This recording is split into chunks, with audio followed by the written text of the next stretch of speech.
योग क्रांति परिवार के YouTube चैनल पर आप सभी का स्वागत है। हमेशा की तरह एक बार पुनः मैं आप सभी के सामने लेकर आया हूँ योग का एक नया वीडियो। लेकिन शुरुआत करने से पहले आप सभी से कहना चाहूँगा कि यदि आपने अभी तक हमारा चैनल सब्सक्राइब नहीं किया है तब आप सब्सक्राइब कर लें, साथ ही साथ लाइक करें, शेयर करें और कमेंट भी करें, क्योंकि योग में आने वाली वैकेंसी की जानकारी सर्वप्रथम हम आप तक पहुंचाते हैं। यूजीसी नेट की तैयारी भी हम आपकी करवाते हैं और योग की कोई लेटेस्ट अपडेट होती है तो वह भी सर्वप्रथम हम आप तक पहुंचाते हैं, वह भी सही और सटीक। आज हम बात करने वाले हैं सांख्य दर्शन की। लेकिन यदि आपने हमारे पुराने वीडियो नहीं देखे हैं तब आप हमारी प्लेलिस्ट में जाकर देख लीजिए। सांख्य दर्शन का पहला प्रश्न है, सांख्य दर्शन के प्रतिपादक महर्षि कपिल है। प्रश्न आपसे पूछा जा सकता है, सांख्य दर्शन के प्रतिपादक कौन हैं? तो आपको मालूम होना चाहिए सांख्य दर्शन के प्रतिपादक महर्षि कपिल हैं। दर्शन से संबंधित प्रश्न आपसे इस तरह भी पूछे जा सकते हैं। सूची 1 और सूची 2 आपके समक्ष रहेगी। एक तरफ सूची 1 रहेगी जिसमें दर्शन के नाम दिए रहेंगे, सांख्य, न्याय, वैशेषिक आदि दर्शन के नाम रहेंगे। दूसरी तरफ उनके प्रतिपादक के नाम रहेंगे और आपको सही जोड़ी बनानी पड़ेगी। तो आपको आंसर याद रखना है महर्षि कपिल। आज का दूसरा प्रश्न, महर्षि कपिल का उल्लेख श्रीमद् भगवत गीता में कृष्ण ने किया है। प्रश्न आपसे पूछा जा सकता है, कौन से ग्रंथ में महर्षि कपिल का उल्लेख मिलता है, या कृष्ण ने कौन से ग्रंथ में महर्षि कपिल का उल्लेख किया है? तो महर्षि कपिल का उल्लेख जो है भगवत गीता में कृष्ण ने किया है। आज का तीसरा प्रश्न, कपिल को महाभारत में परमर्षि भी कहा गया है। आपसे प्रश्न पूछा जा सकता है, कपिल को महाभारत में क्या कहा गया है? तो आपको मालूम होना चाहिए परमर्षि कहा गया है। कई ग्रंथों में परम ऋषि भी लिखा हुआ मिलता है, इस बात का भी ध्यान रखें। आज का चौथा प्रश्न, सांख्य का शाब्दिक अर्थ है संख्या संबंधी या विश्लेषणा। प्रश्न आपसे पूछा जा सकता है, सांख्य का शाब्दिक अर्थ क्या है?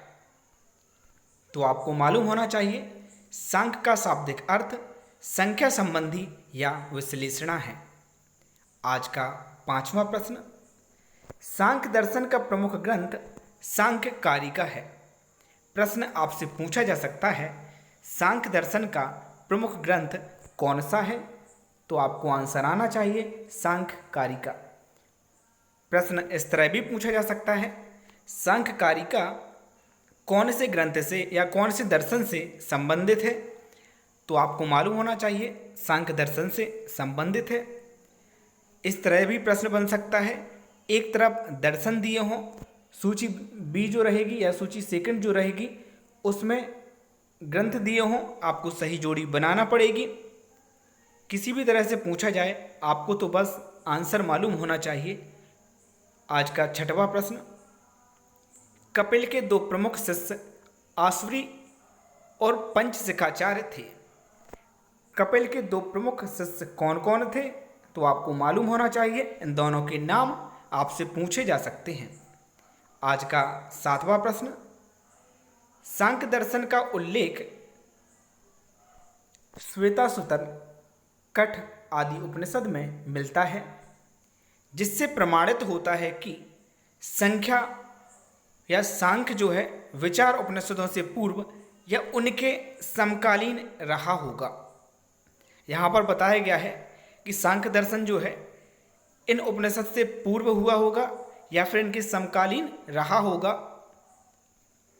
आज का आठवां प्रश्न है, कपिल के बाद सर्व प्रमुख विचारक ईश्वर कृष्ण थे, जिन्होंने सांख्य से प्रमुख ग्रंथ सांख्य कारिका की रचना की है। आपको मालूम होना चाहिए सांख्य कारिका की रचना किसने की है? तो सांख्यकारिका जो थी उसकी रचना ईश्वर कृष्ण ने की है। आज का 9वां प्रश्न, गौड़पादाचार्य ने इस पर सांख्यकारिका भाष्य लिखा है। सांख्यकारिका भाष्य किसने लिखा है? इस तरह का भी प्रश्न बन सकता है, तो आपको मालूम होना चाहिए। आज का 10वां प्रश्न, वाचस्पति मिश्र ने सांख्य पर तर्क कौमुदी और विज्ञान भिक्षु ने सांख्य प्रवचन भाष्य की रचना की है। तो आपको मालूम होना चाहिए कि वाचस्पति मिश्र ने सांख्य पर तर्क कौमुदी और विज्ञान भिक्षु ने सांख्य प्रवचन भाष्य की जो है रचना की है। इन दोनों के आपको नाम याद होना चाहिए, प्रश्न पूछा जा सकता है। आज का 11वां प्रश्न, सांख्य के अनुसार सारा विश्व त्रिगुणात्मक प्रकृति का वास्तविक परिणाम है। ये भी आप याद रख लीजिएगा। 12वां प्रश्न, सांख्य दर्शन की प्रमुख धारणा है कि सृष्टि प्रकृति एवं पुरुष से बनी है। प्रकृति एवं पुरुष से बनी है, इस तरह की बात कौन से दर्शन में की गई है? यह प्रश्न पहले पूछा जा चुका है, आपको आना चाहिए। आज का 13वां प्रश्न, प्रकृति जड़ है और पुरुष चेतन है। तो आपको ध्यान रखना है, प्रकृति जो है वो जड़ है और पुरुष जो है वो चेतन है। इस तरह का भी प्रश्न बनने की संभावनाएं हैं। आज का 14वां प्रश्न, सांख्य के अनुसार प्रकृति की अवधारणा। यहाँ पर सांख्य के अनुसार प्रकृति की क्या अवधारणा है वह बताई गई है। प्रकृति जड़ है, त्रिगुणात्मक है, माया है, परिवर्तनशील है, दृश्य है, अचेतन है, शाश्वत है। प्रकृति कैसी है उसके बारे में यहाँ पर देखने को आपको मिल रहा है। आप चाहें तो एक कॉपी में नोट कर लीजिए, और यदि आप PDF लेना चाहते हैं तो PDF भी आप ले सकते हैं। बहुत ही कम, हम आपको 10 रुपये में जो है अवेलेबल करवा रहे हैं, बहुत ही ज़्यादा कम रेट में आपको अवेलेबल करवा रहे हैं। और यदि नहीं लेना चाहते तो आप नोट्स बना लीजिए। नोट्स बनाएंगे वो सबसे अच्छा रहेगा, क्योंकि आप अपनी लैंग्वेज में लिखते हैं तो जल्दी आपको याद होता है। अब यहाँ पर बताई गई है पुरुष की अवधारणा। तो पुरुष की अवधारणा में कहा गया है, पुरुष की सत्ता स्वयं सिद्ध है, शुद्ध चेतन है, कार्य कारण की श्रृंखला से मुक्त है, अपरिवर्तनशील है, सुख और दुख से रहित है, पाप पुण्य से रहित है। यहाँ पर पुरुष की अवधारणा बताई गई है, इसको भी आप याद रख लेंगे, वैसे याद हो ही गई होगी। आज का 16वां प्रश्न, सांख्य दर्शन 25 तत्व की बात करता है। यह प्रश्न बहुत ही ज़्यादा IMP है, इसको आप नोट जरूर करें कि सांख्य दर्शन जो है वो 25 तत्व की बात करता है। प्रश्न आपसे पूछा जा सकता है सांख्य दर्शन में कितने तत्व की बात की गई है? तो 25 तत्व की बात की गई है। 25 तत्व कौन कौन से हैं वो आपको मालूम होना चाहिए। और योग दर्शन जो है वो 26 तत्व की बात करता है, ये भी आपको याद होना चाहिए। तो 25 तत्व हैं, प्रकृति और आत्मा, अंतःकरण 3, मन, बुद्धि और अहंकार, 5 ज्ञानेंद्रियां हैं, नासिका, जीवा, नेत्र, त्वचा, कर्ण, 5 कर्मेंद्रियां हैं, पाद, हस्त, उपस्थ, पायु और वाक, 5 तन्मात्राएं हैं, शब्द, स्पर्श, रूप, रस, गंध, 5 महाभूत हैं, आकाश, वायु, अग्नि, जल और पृथ्वी। ये 25 तत्व जो हैं इनके नाम आपको याद होना चाहिए। एक बार फिर से सुन लीजिए, एक प्रकृति, एक आत्मा, दूसरा अंतःकरण जो है वो 3 प्रकार के।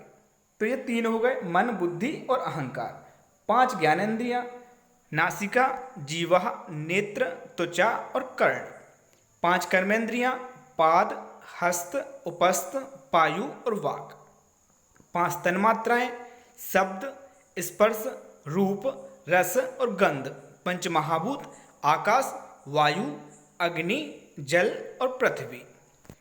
तो यहाँ पर आप देख पा रहे होंगे पूरी आपकी 25 हो गई। 5 ज्ञानेंद्रियां, 5 कर्मेंद्रियां, 5 तन्मात्राएं, पंच महाभूत, ये हो गई आपकी 20। 3 आपकी हो गई मन बुद्धि अहंकार, 1 प्रकृति और 1 पुरुष, टोटल मिलाकर 25। आज का अगला प्रश्न, सांख्य दर्शन का मुख्य आधार सत्कार्यवाद है। इस सिद्धांत के अनुसार बिना कारण के कार्य की उत्पत्ति नहीं हो सकती। यह ध्यान रखना है, यह प्रश्न पूछा जा सकता है, अलग अलग एग्जाम में पूछा भी गया है, खासकर एंट्रेंस एग्जाम में पूछा गया था। तो आपको याद होना चाहिए कि सांख्य दर्शन का मुख्य आधार जो है वो सत्कार्यवाद है और इस सिद्धांत के अनुसार बिना कारण के कार्य की उत्पत्ति नहीं होती है। प्रश्न इतना ही पूछा गया था कि कौन से दर्शन के अनुसार बिना कारण के कार्य की उत्पत्ति नहीं होती है, तो सांख्य दर्शन के अनुसार। आज का 18वां प्रश्न, सत्कार्यवाद के 2 भेद हैं, परिणामवाद और विवर्तवाद। तो सत्कारवाद के कितने भेद हैं, यह प्रश्न आपसे पूछा जा सकता है। 2 भेद हैं, आपको मालूम होना चाहिए कौन कौन से, परिणामवाद और विवर्तवाद। 19वां प्रश्न, परिणामवाद का अर्थ है कि कारण वास्तविक रूप से कार्य में परिवर्तित हो जाता है, जैसे तिल तेल में वास्तविक रूप से कार्य में परिवर्तित हो जाता है। तिल जो है जिस तरह से तेल में परिवर्तित हो जाता है, इस तरह का उदाहरण यहाँ पर दिया गया है। और विवर्तवाद के अनुसार परिवर्तन वास्तविक ना होकर आभास मात्र है, जैसे रस्सी में सर्प का आभास होना। हमें किसी चीज़ का जो है आभास हो जाना, वास्तविकता में वह नहीं होना विवर्तवाद है। और परिणाम में बदल जाना वो आपका परिणामवाद है। 21वां प्रश्न, सांख्य के अनुसार मनुष्य मोक्ष द्वारा 3 प्रकार के दुख से मुक्त हो जाता है, आध्यात्मिक दुख, आदि दैविक दुख और आदि भौतिक दुख।